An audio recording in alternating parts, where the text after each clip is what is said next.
What happens when too much love becomes dangerous? A rich lady spoiled her tiny dog so much that he almost lost his life. But one clever doctor knew the perfect cure, and it didn't involve medicine. One day, veterinary doctor James Herriot saw a small dog named Tricki walking with his owner, Mrs. Pumphrey. The moment he saw Tricki, he became deeply worried. The little dog had become extremely fat. He looked like a bloated sausage with tiny legs at the corners. His eyes were red and watery, and his tongue hung out of his mouth. Mrs. Pumphrey quickly explained that Tricki had become lazy and weak.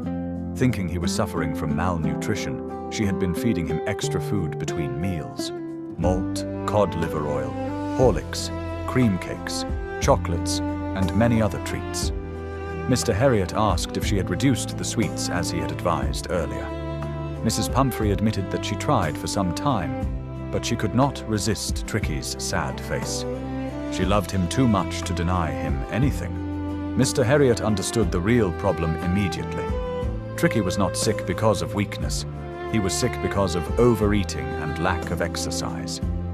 When asked about exercise, Mrs. Pumphrey explained that Tricki only took small walks with her. The gardener who usually played with him was ill, so Tricki hardly exercised anymore. Mr. Herriot warned her seriously that unless she controlled Tricki's diet and gave him proper exercise, he would become seriously ill. Mrs. Pumphrey promised to follow the advice, though she found it very difficult. A few days later, exactly as Mr. Herriot expected, Mrs. Pumphrey called him in panic. Tricki had stopped eating completely. He refused even his favorite foods and kept vomiting. He lay on a rug, panting, and showed no interest in anything. Mr. Herriot had already decided what to do. He told Mrs. Pumphrey that Tricki needed to stay at the hospital for about 2 weeks under observation. Mrs. Pumphrey almost fainted with shock. She feared Tricki would die without seeing her every day. But Mr. Herriot remained firm and immediately took the dog away, wrapped in a blanket.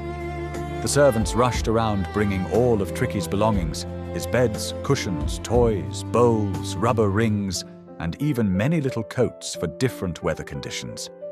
As Mr. Herriot drove away, everyone in the house was crying. At the hospital, the other dogs sniffed Tricki once and ignored him because he looked dull and lifeless. For the first 2 days, Mr. Herriot gave him no food at all, only water. Slowly, Tricki began to recover. On the 3rd day, he became interested in the other dogs and joined them outside. Soon he started running with them, playing, fighting for food, and enjoying real exercise for the first time in his life. At feeding time, Tricki learned to compete for his meals just like the others. Gradually, his appetite returned naturally.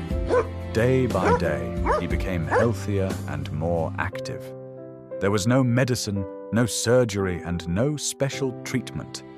Healthy food, exercise, discipline, and the company of other dogs cured him completely. Meanwhile, Mrs. Pumphrey kept calling many times every day to ask about Tricki's condition. When Mr. Herriot used the word convalescing, she became emotional and began sending gifts to help Tricki recover: dozens of fresh eggs, bottles of wine, and even brandy. Mr. Herriot and his partners happily enjoyed all these luxuries themselves, while Tricki continued becoming healthier naturally. After 2 weeks, Mr. Herriot finally informed Mrs. Pumphrey that Tricki was fully recovered. She arrived immediately in her luxurious car. When Tricki saw her, he leaped joyfully into her lap, licking her face and barking excitedly.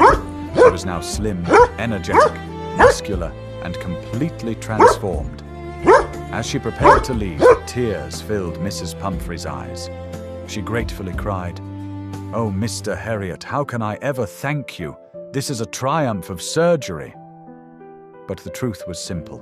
The real cure was not surgery at all. It was discipline, exercise, proper diet, and freedom from overindulgence. Moral of the story: excessive love and overindulgence can be harmful. True care sometimes means discipline, balance, and doing what is best instead of what feels easy.